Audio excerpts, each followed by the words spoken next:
स्वागत है सभी का हमारे इस नए वीडियो में। इसमें मराठा एम्पायर के बारे में कवर करेंगे। तो चलिए स्टार्ट करते हैं। देखिए पहला क्या है, तो Maratha empire from Swarajya to supremacy. The Marathas emerged as a formidable power in the 17th century in the Deccan region. Modern day अभी जो महाराष्ट्र है ना, वहाँ से थे हम लोग का ये मराठा एम्पायर। ये डेक्कन रीजन था पहले। फाउंडर इसके कौन थे, तो Chhatrapati Shivaji Maharaj 1630 to 1680। then who established Hindavi Swaraj by changing Mughal and Bijapur rule। Coronation and title देखिए तो Shivaji assume the title Chhatrapati in 1674 में इनको छत्रपति का टाइटल मिला था, किनको, शिवाजी महाराज को। देन एट कहाँ पे मिला था, तो रायगढ़ फोर्ट पे, marking the formal establishment of the Maratha empire. यहाँ से मराठा एम्पायर स्टार्ट हो गया था, ठीक है, 1674 से। देन जियोग्राफिकल एक्सटेंट इसका क्या था, तो initially centred in Maharashtra, the Maratha influence expanded to parts of Karnataka तक एक्सपैंड हुआ था ये empire, Madhya Pradesh and beyond, ठीक है। यहाँ पे देख सकते हैं ऐसे पूरा ये जो ऑरेंज कलर का है ना, ये पूरा मराठा एम्पायर है। नेक्स्ट कम्स हम लोग शिवाजी महाराज के बारे में देख लेते हैं। इनका टाइम पीरियड क्या था, 1630 to 1680। फाउंडर थे ये मराठा एम्पायर के। कोरोनेटेड एट छत्रपति इन 1674 में इनको छत्रपति का उपाधि दिया गया था, टाइटल दिया गया था। कहाँ दिया गया था, रायगढ़ फोर्ट पे। की इवेंट्स क्या क्या हुआ था, देखिए बैटल ऑफ प्रतापगढ़ हुआ था कब, 1659 में, जिसमें अफजल खान को डिफीट किए थे छत्रपति महाराज। बीजापुर का था ये Afzal Khan. Then treaty of Purandar हुआ था 1665 में, signed with Raja Jaisingh of Amber. Escape from Agra 1666 में आगरा से स्केप किए थे, outwitted Aurangzeb after being imprison. Administration देख लेते तो Ashtapradhan council, 8 minister of governance इनका एडमिनिस्ट्रेशन ऐसे चलाते थे वो। रेवेन्यू सिस्टम कैसा था, तो ryotwari based, levies like chauth, 25% tax देना पड़ता था, एंड सरदेशमुखी 10% टैक्स। इस सब के बारे में आगे मेंशन है, वो हम लोग पढ़ेंगे। नेक्स्ट कम्स अपना देखिए military strategy, guerrilla warfare. Guerrilla warfare ये करते थे। नेक्स्ट कम्स देखिए मिलिट्री स्ट्रैटेजी कैसा यूज करते थे, गुरिल्ला वॉरफेयर होता था। Ganimi Kava, strong navy under Kanhoji Angre. Then comes देखिए प्रोमिनेंट मराठा रूलर्स के बारे में एक बार देख लेते हैं। शिवाजी महाराज के बाद कौन कौन आए थे प्रोमिनेंट रूलर्स, तो कौन कौन थे। पहले हैं संभाजी, इनका था 1681 to 1689। सन ऑफ शिवाजी थे ये, known for resisting the Mughal invasion, captured and brutally executed by Aurangzeb 1689 को।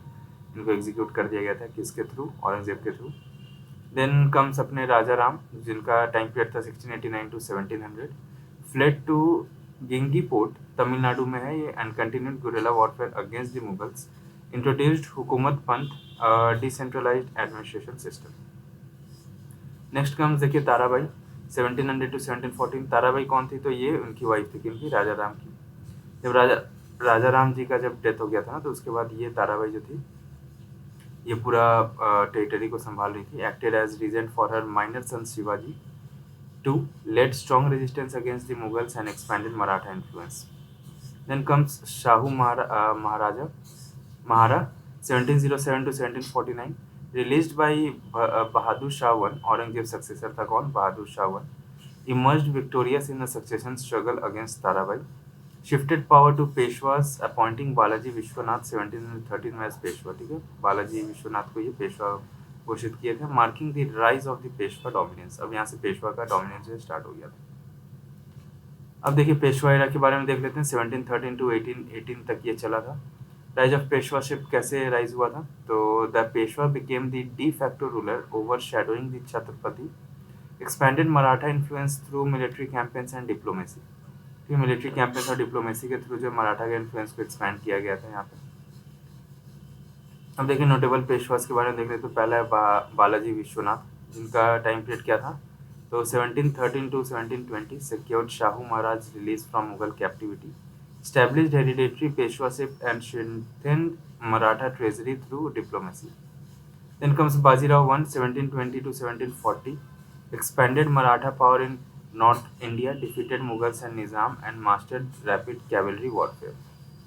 Then comes Balaji Bajirao Nana Sahib, 1740 to 1761. Treaty of Sangola 1750 made the Peshwa supreme. Led Marathas in the third battle of Panipat, कब हुआ था, 1761 में। इसमें lead किया था कौन किए थे, बालाजी बाजीराव, इनको नाना साहेब के नाम से भी जाना जाता है। Sadashivrao Bhau was commander in chief and Vishwas Rao was nominal head. But died in the battle, इसमें बैटल में मर गए थे कौन, विश्वास राव, ठीक है। देन कम्स अपना Madhav Rao one 1761 to 1772, revived Maratha post Panipat, organized administration and defeated Hyder Ali of Mysore. Then comes Nana Fadnavis 1761 to 1800 इनका था time period, acted as a chief strategy, treaty of Salabai 1782 में sign हुआ था, ensured peace with the British and stabilized Maratha power, managed internal conflicts and British expansion. Bajirao two 1796 to 1818, weak ruler था ये, lost the second and third Anglo Maratha wars 1802 से 1818 तक हुआ था, sign the treaty of Bassein in 1802, leading to British control over Marathas and eventually annexation. Next देखिए अपना Maratha confederacy, ठीक है। तो a loose confederation of semi autonomous states under Chhatrapati Shahu and later the Peshwas. Though the Peshwa was the de facto leader, these regional chiefs exercised considerable autonomy while acknowledging the Peshwa supremacy. The confederacy played a crucial role in expanding and defending Maratha influence against the Mughals, British and other regional powers. की Maratha families and there contribution के बारे में देख लेते हैं। तो देखिए पहला सिंधियास, इनका रीजन कहाँ तक था, तो ग्वालियर में इनका रीजन फैला हुआ था। प्रोमिनेंट पर्सनालिटी कौन है, तो महादजी सिंधिया। की कंट्रीब्यूशन क्या है, तो revived Maratha power post third battle of Panipat जो 1761 में हुआ था, played a key role in treaty of Salbai 1782 में हुआ था, साइन हुआ था treaty of Salbai with the British. Then comes Holkar, इनका रीजन क्या था, तो इंदौर में ये फैले हुए थे और इनमें प्रोमिनेंट लीडर कौन थे, तो मल्हार राव होलकर। मल्हार राव होलकर के बारे में देख लेते हैं। तो मल्हार राव होलकर कौन थे, general of Bajirao one, expanded Maratha rule in Malwa and founded Holkar dynasty in Indore. Ahilyabai Holkar ruled for nearly 3 decades. British historian John Keyes hailed Ahilyabai as the philosopher queen. Recognizing her political acumen and leadership, her reason was a golden era of public welfare and temple restoration. की temple contribution कहाँ का इनका है, तो काशी विश्वनाथ जो वाराणसी में, बनारस में है ना काशी विश्वनाथ, उसको ये रेनोवेट करवाई थी। ओल्ड सोमनाथ टेम्पल जो गुजरात में है और विश्वनुपद गया में जो टेम्पल है वो, एंड महेश्वर टेम्पल जो मध्य प्रदेश में। देन कम्स अपना गायकवाड़, तो इनका रीजन कहाँ तक था, बड़ौदा में थे ये और इनमें प्रोमिनेंट लीडर कौन थे, तो Damaji Gaikwad. Played an important role in Maratha expansion in Gujarat, established Baroda as a strong Maratha state, ठीक है। बड़ौदा को जो है स्ट्रॉन्ग मराठा स्टेट के फॉर्म में ये इस्टेब्लिश किया था। देन कम्स भोसले, इनका रीजन कहाँ था, तो नागपुर में था और प्रोमिनेंट लीडर कौन थे, तो Raghoji Bhosle. Expanded Maratha influence in central and eastern India, led Maratha campaigns in Bengal and Odisha. अब देखते हैं हम लोग कुछ इंपॉर्टेंट बैटल्स जो मराठा हिस्ट्री में फाइट किया गया था। वेरी इंपॉर्टेंट पार्ट है, इसको आप लोग ध्यान रखिएगा, ठीक है। ये आपका एसएससी एग्जाम्स हो गया, कोई भी यूपीएससी वगैरह में ना, इसमें से क्वेश्चन आ सकते हैं। तो देखिए पहला क्या हम लोग का बैटल ऑफ प्रतापगढ़ कब फाइट किया गया था, 1659 में, और आउटकम क्या था, शिवाजी डिफीटेड अफजल खान या Adil Shahi, marking the rise of Maratha power. सबसे पहला हुआ था बैटल ऑफ प्रतापगढ़, ठीक है, 1659 में। Then comes battle of Purandar, कब फाइट किया गया था, 1665 में ये वॉर हुआ था। Treaty with Mughals, Shivaji surrender 23 forts but later regain prominence.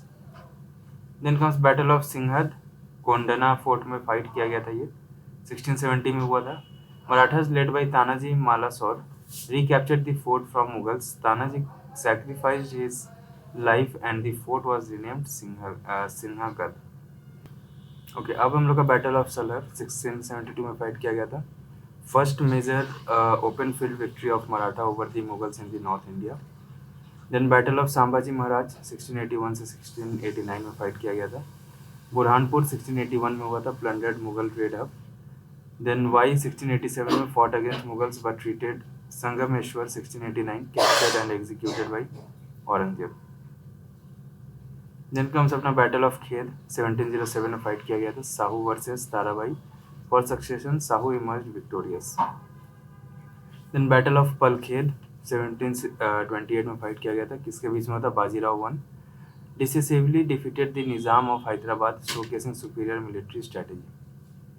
Then comes अपना बैटल ऑफ वसई 1739 में फाइट हुआ था, ये किसके बीच में, Marathas defeated the Portuguese and captured Vasai port, expanding control over the western coast. Then third battle of Panipat 1761 में हुआ था, किसके बीच में? अहमद शाह अब्दाली को डिफीट किया गया था। कौन डिफीट किए थे? किसको? मराठास को, ठीक है, ये डिफीट कर दिया था। Then comes battle of Vadgaon 1779 में फाइट हुआ था ये। Marathas defeated the British led to the treaty of Vadgaon, one of the rare British defeats in India. First Anglo Maratha war 1775 से 1782 तक फाइट किया गया था, 7 साल चला था ये वॉर। और इसका ट्रीटी ऑफ सालबाई साइन किया गया था 1782 में, maintained status quo between Marathas and the British. Second Anglo Maratha war 1803 से 1805 में हुआ था। British victory treaty of Bassein 1802 weakened Maratha sovereignty. Then third Anglo Maratha war 1817 से 1818 तक फाइट हुआ था, 1 साल तक चला था ये। When British completely defeated the Marathas, Peshwa Bajirao II was exiled, marking the end of Maratha rule। तो लास्ट कौन सा था? Third Anglo Maratha war fight हुआ था, ठीक है। पहला क्या था हम लोग का? बैटल ऑफ प्रतापगढ़ जो 1659 में हुआ था, और लास्ट हम लोग का था थर्ड एंग्लो मराठा वॉर जो 1817 से 1818 तक चला था। नेक्स्ट देखिए हम लोग का जो मराठा पावर डिक्लाइन क्यों हुआ, इसका पतन क्यों हो गया था मराठा पावर का? तो सबसे पहले तो वीक लीडरशिप था। आफ्टर माधवराव वन डेथ 1772 में, ineffective rulers like Bajirao II failed to maintain administrative and political stability। पहला रीजन तो ये हो गया। दूसरा रीजन क्या? इकोनॉमिक डिक्लाइन होने लगा था। Continuous war drained resources while loss of fertile territories like Malwa, Gujarat and Bengal reduced revenue बहुत ही कम आ रहा था। Excessive taxation led to local discontent. Then third हम लोग क्या है? तो इंटरनल राइवलरीज स्टार्ट हो गया था। The Maratha confederacies Scindias, Holkar, Gaekwad and Bhonsles lacked unity, इनमें कोई यूनिटी नहीं था। With frequent power struggles between the Peshwas and the regional chiefs, हमेशा इन तीनों चारों के बीच में ना कुछ झगड़ा झमेला होते रहता था। Then comes lack of all Indian vision. Unlike the Mughals or the British, the Marathas did not establish a centralized empire. They focused on plunder-based expansion rather than long-term governance, administration or cultural integration. Then comes अपना British, ये 4th number point था हम लोग का। Then comes देखिए British supremacy बढ़ गया था। The British exploited Maratha infighting, had superior military technology, discipline forces and a strong financial system. The Anglo-Maratha War 1775 to 1880 ultimately ended Maratha rule. Then failure of modernize नहीं हो पा रहे थे, वही स्वॉर्ड वगैरह से इन लोग का फाइट चलता था। बट अभी क्या उस टाइम क्या हो गया था ना, ब्रिटिश जो आ गए थे तो टैंक्स या गन्स वगैरह इंट्रोड्यूस हो गया था, बट ये जो है पुराने उसी से स्वॉर्ड्स वगैरह से फाइट करते थे। The Maratha relied on traditional cavalry, ठीक है, देखिए ट्रेडिशनल कैवलरी यूज़ करते थे warfare, while the British had advanced artillery, modern infantry and better logistics. Then हम लोग का देखिए मिलिट्री सेटबैक हो गया था 7th नंबर पॉइंट में 1761। The third battle of Panipat inflicted heavy losses on the Marathas, weakening their military strength and leadership. Then decline of naval power, ये 8 number point हो गया हम लोग का, क्या नेवल पावर भी डिक्लाइन हो गया था। The once powerful Maratha navy Kanhoji Angre declined, allowing the British to dominate Indian coasts. Then हम लोग का क्या है? Hostile neighbors and lack of political alliances. The Marathas had few stable allies and were constantly at war with the Nizam, Mysore, Rohillas and British, stretching their resources. Unlike the Mughals, they failed to build a broad coalition of support. Okay, अब next हम लोग का आता है देखिए political structure कैसा था Maratha empire का।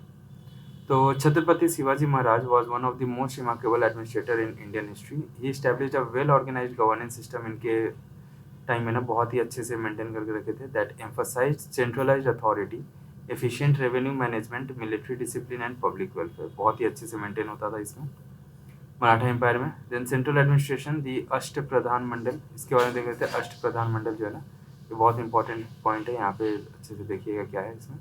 अष्ट प्रधान मंडल वॉज एन 8 मेंबर काउंसिल, इसमें 8 मेंबर्स रहते थे इस काउंसिल में, ऑफ मिनिस्टर्स थे।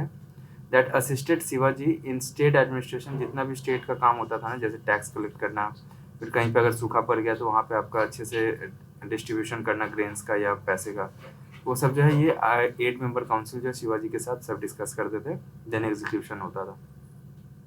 Each member had a specific portfolio and was responsible for both civil and military duties, ठीक है, सिविल और मिलिट्री ड्यूटीज दोनों मेंटेन करते थे, except judicial and religious heads. अब देखिए अष्ट प्रधान काउंसिल में कौन कौन आ जाते हैं? सबसे पहले पेशवा, जिसको मुख्य प्रधान बोला जाता था। इसका डेजिग्नेशन क्या था, तो ये प्राइम मिनिस्टर होता था उस टाइम का। हेड ऑफ द काउंसिल होता था, manage civil affairs and acted as king's deputy. King का जो राइट हैंड बोला जाता है ना, हम खास आदमी, वो आपका पेशवा रहता था। देन सेकेंड में आता है आपका अमात्य, जिसको मजूमदार भी बोला जाता है। ये फाइनेंस मिनिस्टर थे, जितना भी आपका बिल्स वगैरह चेक करने का, कितना रेवेन्यू कलेक्ट हो रहा है, कितना एक्सपेंस हो रहा है, वो सब अमात्य देखते थे। ओवरसॉ स्टेट रेवेन्यू, बजट, कितना क्या है बजट है स्टेट का, वो सब भी देखते थे। ऑडिट वगैरह एंड ट्रेजरी, कितना खजाना पड़ा है, ये सब भी सब चेक में रखते थे ये। देन कम्स मंत्री या वकिया नविस बोला जाता था। इंटीरियर होम मिनिस्टर बोला जाता है। Then maintain court records, supervise internal intelligence and daily reports.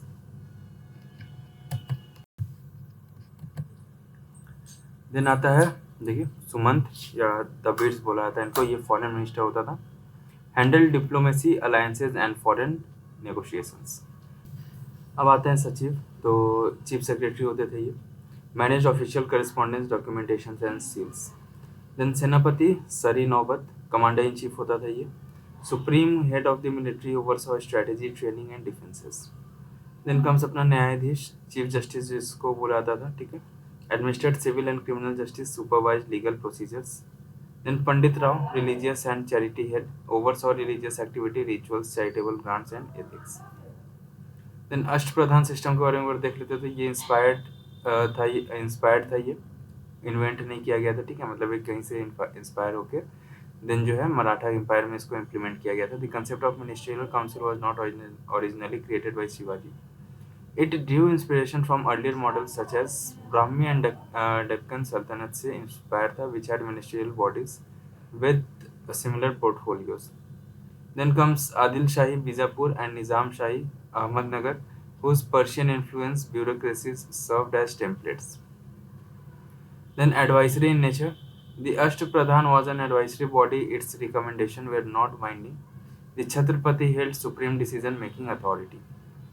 Then comes Shivaji's innovations. देखिए Shivaji restructured and indigenized this framework to create a distinct Maratha Hindu policy. फिर polity replaced Persian Islamic titles with Sanskritised Hindu administrative terms, assigned military responsibilities to all ministers except Nyayadhish and Pandit Rao, reinforcing martial readiness and loyalty, introduced merit based appointments and discouraged hereditary successions। ठीक है, जिनका जो merit रहता था उन्हीं को appointment मिलता था। यहाँ पे हेरिडिटरी सक्सेशन से कोई भी पोस्ट पे रिक्रूटमेंट नहीं होता था। Ensuring competence and centralised authority, replace the jagir system with fixed cash salary to curb feudalism and enhance state control. ठीक है, अब देखिए हम लोग आता है इवोल्यूशन ऑफ काउंसिल के बारे में, देख लेते कैसे काउंसिल इवॉल्व हुआ है। During the reign of Rajaram Maharaj, Shivaji's son, a ninth post, the Pratinidhi representative, was added. Over time, the Pratinidhi often surpassed the Peshwa in influence. By the 18th century, posts like Peshwa, Pratinidhi, and Amatya became hereditary under the Maratha conspiracy। ठीक है, ये तीन जो post था ना, ये आस्ते आस्ते हेरिडिटरी बन गया था। कौन कौन सा पोस्ट? पेशवा, प्रतिनिधि and Amatya. Then ministerial support staff under Shivaji, तो each Ashtapradhan ministers was assisted by a team of 8 key officials responsible for departmental operations। ठीक है, जो ऊपर हम लोग अष्टप्रधान ये सब देखे ना, इनके अंडर में भी और अलग से 8 मेंबर्स रहते थे जो इनको असिस्ट करते थे। ठीक है, अब वो 8 मेंबर्स कौन कौन थे? तो सबसे पहले तो दीवान, जो डिपार्टमेंटल सेक्रेटरी रहता था। मजूमदार, वही head auditor and accountant. Phadnis, deputy auditor, assisted the Majumdar, इनको असिस्ट करता था ये फडनिस। देन सबनिस या Daftardar, office superintendent, manage daily administration. Karkhanis, commissary, handle stores and supplies. Then Chitnis, correspondence clerk, prepare documents वगैरह प्रिपेयर करते थे ये। देन पोतनिस, तो आपका कैशियर थे ये। Managed payments and receipts. Then Jamdars, treasurers रहते थे ये, कस्टोडियन ऑफ डिपार्टमेंटल फंड। अब भाई प्रोविंशियल एंड लोकल एडमिनिस्ट्रेशन में देख लेते हैं कैसे इसको मेंटेन किया जाता था। तो Shivaji Maharaj established a well structured and efficient administrative system with a strong focus on decentralisation and local governance. ठीक है, देन प्रोविंशियल एडमिनिस्ट्रेशन कैसा था? तो the empire was divided into prants, प्रांत में डिवाइड किया गया था, जिसको प्रोविंसेस बोला था। ईच प्रांत वाज हेडेड बाय देशाधिकार और मामलतदार। governor of viceroy. Provinces were further divided into tarafs या districts administered by tarafdars. Shivaji reduced the hereditary nature of offices and replaced them with state-appointed officials to curb corruption and enhance efficiency. Then comes district and village administration. The village was the basic administrative unit. की village function included क्या क्या रहता था, तो सबसे पहले तो पाटिल और Deshpande, village headman responsible for law and order and revenue collection. Then Kulkarni maintain village accounts and records. Kulkarni जो थे ना, ये विलेज अकाउंट्स और रिकॉर्ड्स मेंटेन करते थे. Kotwal looked after police and municipal duties in the town. The village panchayat played an important role in resolving local disputes and managing community affairs. Revenue कैसे administer किया जाता था तो वो देख रहे थे. Shivaji Maharaj established a centralized and efficient revenue system aimed at eliminating feudal practices and ensuring state control over land revenue. Abolition of Jagirdar system replaced the earlier Mughal and Deccan Sultanate practice of granting Jagirs for services. Instead, officers and soldiers were paid in cash, promoting a loyal and professional army and bureaucracy. Rewatwari-like system inspired by Malik Ambar's revenue reforms, Kathi system. Peasants जिनको rewats paid taxes directly to the state by passing intermediaries. Revenue assessed based on actual cultivations and productivity, typically 30 to 40% of the produce. और type of land देख लेते हैं. Tenure के हिसाब से जो है ना लैंड को डिवाइड किया. तो पहला था हम लोग का सरंजन land grant under the Marathas for military or administrative services. Revenue used for troop maintenance often became hereditary over time. Then Mira's hereditary land holding था ये mainly in Maratha and South India. Mirasdars had customary cultivation and occupancy rights, paid fixed revenues, enjoyed secure tenure. Then Inam या मान्य tax-free grant था for religious and educational or charitable purposes, held by temples, priests, scholars or loyal servants, generally permanent, non-transferable without royal sanction. ठीक है. अब देखिए हम लोग क्या है फिर उसके बाद वतन या land granted to hereditary village officials. Example Patils and Kulkarnis. Often revenue free और लाइटली असेस्ड था ये. Link to official duties, revocable for non performance. Then Amam ya Mukasa military grants, land allotted to soldiers or commander in lieu of salary, revenue used for troops upkeep, grantees obligated to provide military services common under the Deccan Sultanates and Marathas. Then Khalisa या state managed land. ठीक है. देखिए इसमें कैसा कैसा land था. Land under direct state control था ये, मैनेज बाई मुकसदार या revenue officers. Duties revenue collection, cultivation, supervision, enforcement और regulations. Originally non hereditary but often became so over time. अब नेक्स्ट देखिए हम लोग क्या मिलिट्री एडमिनिस्ट्रेशन. तो 2 टियर कैवलरी सिस्टम इसमें देखा जाता है. बारगेट्स हो गया, स्टेट पेड कैवलरी था ये. Horses and equipments provided by the state. Then Siladars, nobles or commanders who maintained their own cavalry, arms and horses, akin or to feudal retainers but under tight central supervision में रहता था ये. Infantry या पागा, backbone of the Maratha army इसको बोला जाता था. ठीक है. Then well trained in guerrilla warfare, Ganimi Kawa for ambushes and rapid movement through hilly terrain. Then Mawali soldiers, mountain warriors बोला जाता था of Shivaji army को. ठीक है. Then naval power, built a small but effective navy to secure the Konkan coast. Konkan coast जो है ना उसको कंट्रोल करने के लिए या सिक्योर करने के लिए नेवल पावर को जो है मराठा एम्पायर स्टार्ट किया था. Naval bases at Colaba, Alibag, Vijaydurg and Sindhudurg. Darya Sarang, meaning Lord of the Seas, was the title given to Kanoji Angre, a notable Maratha naval commander. तो कान्होजी आंग्रे है ना, यही जो सबसे पहला हम लोग का नेवल पावर जो है उसको स्टार्ट किया था हम लोग का मराठा में.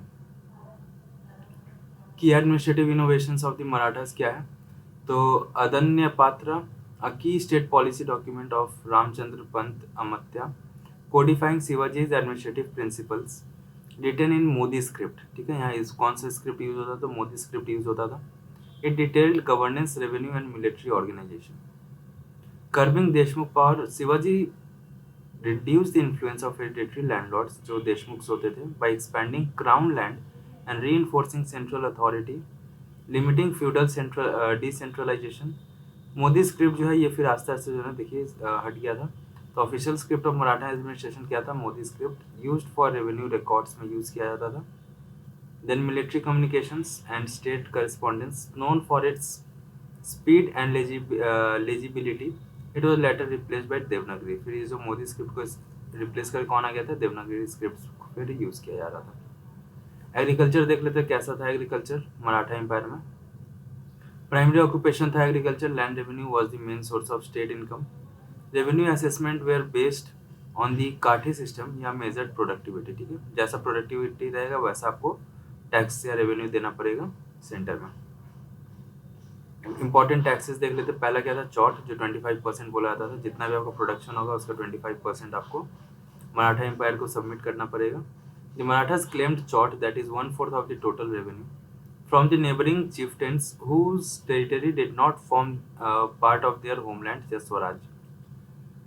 It was a political military tribute, not land revenue, paid in return for protection and non-aggression, ठीक है, non-aggression मतलब हमला नहीं किया जाएगा और आपको प्रोटेक्शन मिलेगा, इसलिए मराठा एम्पायर जो चौट ये लेते थे 25%। आसपास के जितना भी, जैसे सपोज मराठा एम्पायर है ना, तो आसपास के जितने भी एम्पायर्स थे ना, इनसे चौट ये कलेक्ट करते थे। अगर ये कोई अगर चौट नहीं देता था तो फिर ये अटैक करते थे उस पर, ठीक है।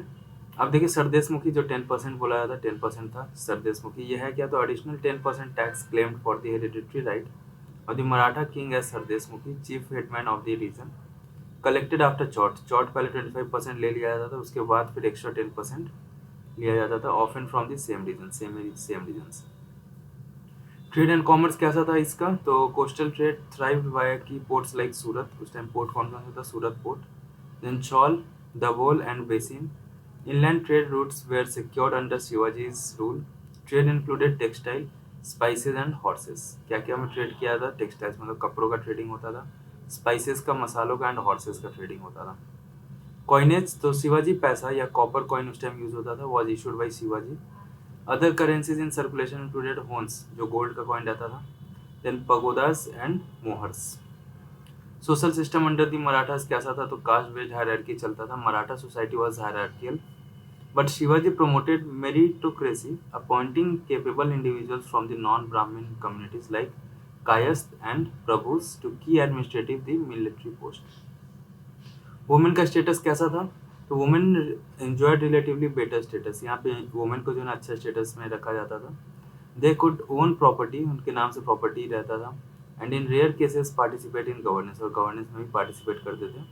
एग्जाम्पल देखिए, जीजाबाई जो है शिवाजी मदर थी, played a crucial role in his early education and instilling values of dharma and statecraft. Tarabai जो विडो थी राजा राम की, led the Maratha resistance during a critical phase, showcasing strong female leadership. Bhakti movement influence यहाँ पे बहुत ज़्यादा था, saint like Tukaram, Ramdas and Namdev promoted devotion, equality and social unity, shaping Maratha cultural life. Then comes Bhakar literature, Marathi historical prose documenting battles, leaders and governance, served as both historical record and moral political guide, reinforcing Maratha identity